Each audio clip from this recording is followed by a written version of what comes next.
ఒకప్పుడు సీమ ప్రాంతంలో ఒక చిన్న గ్రామం ఉండేది. ఆ గ్రామానికి వెనుక చరిత్రలో ఎన్నో రహస్యాలు దాగి ఉన్నాయి. రాత్రిపూట ఎవరైనా రోడ్డు మీద వెళ్తే వాళ్లకు కొండపై నుండి వచ్చే చిరునవ్వులు వినిపించేవి. అది చాలా భయంకరమైన అనుభవం. ఎందుకంటే ఆ చిరునవ్వుల వెనుక మరణం దాగి ఉంటుందనే నమ్మకం ఉంది. రమేష్ ఒక సాహసోపేతుడు. ఆ గ్రామంలో కొత్తగా చేరాడు. అతనికి ఈ చిరునవ్వుల కథ ఎప్పుడూ నమ్మకం లేదు. ఒక రాత్రి సత్యం తెలుసుకోవాలనే ఉద్దేశంతో రమేష్ కొండపైకి వెళ్లాడు. చుట్టూ చీకటి ఆవరించింది.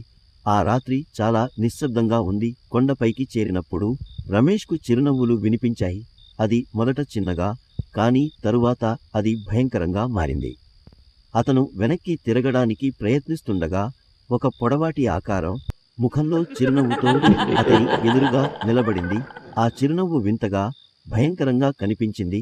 రమేష్ పరిగెత్తుకుంటూ వెనక్కి వెళ్లాడు. కాని ఆ ఆకారం అతనిని వదిలి పెట్టలేదు. రాత్రంతా రమేష్ ఆ ఆకారం నుండి తప్పించుకునేందుకు ప్రయత్నించాడు. కానీ ఎప్పుడు చూసినా అది అతని వెంట ఉండేది. చివరికి రమేష్ మూర్ఛిపోయాడు. ఉదయం వచ్చినప్పుడు గ్రామస్తులు అతన్ని కింద పడిపోయినట్టుగా కనుగొన్నారు.